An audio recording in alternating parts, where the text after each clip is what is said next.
sayısı bu yaradı.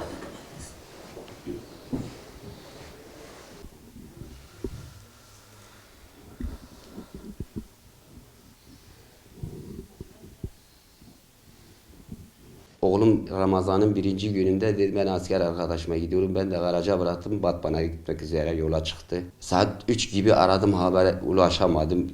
Karşı tarafta bir duyum aldık, intikamımızı aldık diye. Ben de oğlumu aradım o zaman sırada. Ulaşamadım. Emniyete gittim. Jandarmaya gittim kayıp diye.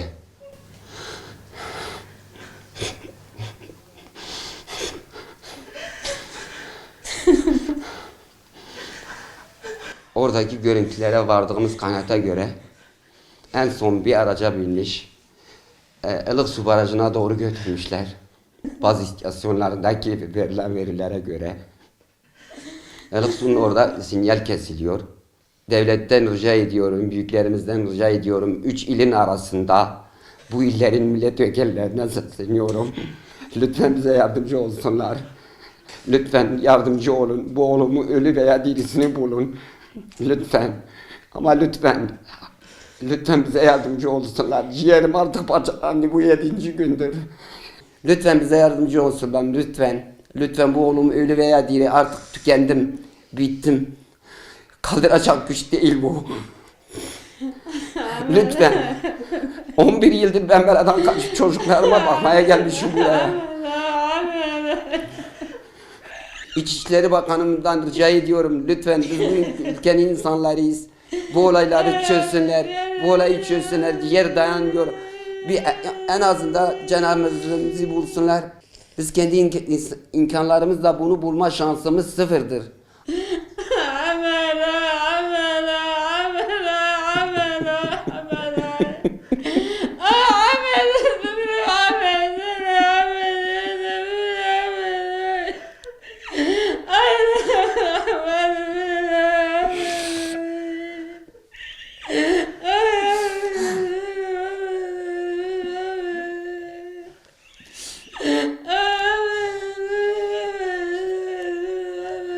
Yedi gündür ya, 7 gündür bir delikanlı ortada yok. Bu ciğer nasıl dayanır? Bir evlat 7 gündür ortada yok.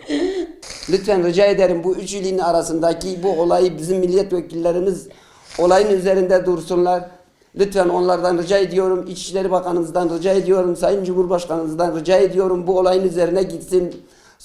Her ben bir çobansam da benim bu ciğerdir. Herkesin ciğeri var, herkesin evladı var.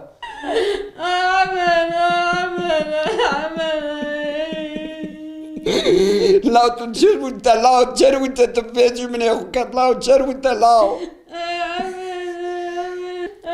Lau da mektem nakvan, lau da askeri nekir, lau kay cervuta, lau da tiştik faham nekir, lau.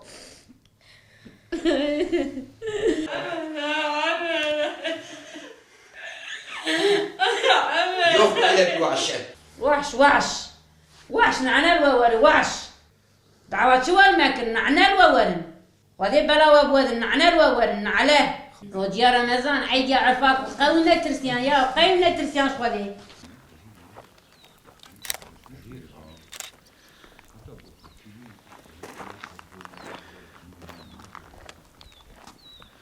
Secda'yı aradık, dedi valla İhale üzerime kaldı. çocuğum şeye gitmiş, Batman'a gitmiş. Telefon yok, kalktık buraya geldik. Ondan sonra askeriyeye gittik, şikayet ettik. Benim devletten ricam, bu konuya el atsınlar. Ölü veya diri, bu insanımızı bize getirsinler. Devletin bütün imkanları vardır. Daha fazla çalışsınlar, bir neticeye varsınlar, biz de rahat edelim, onlar da rahat edelim.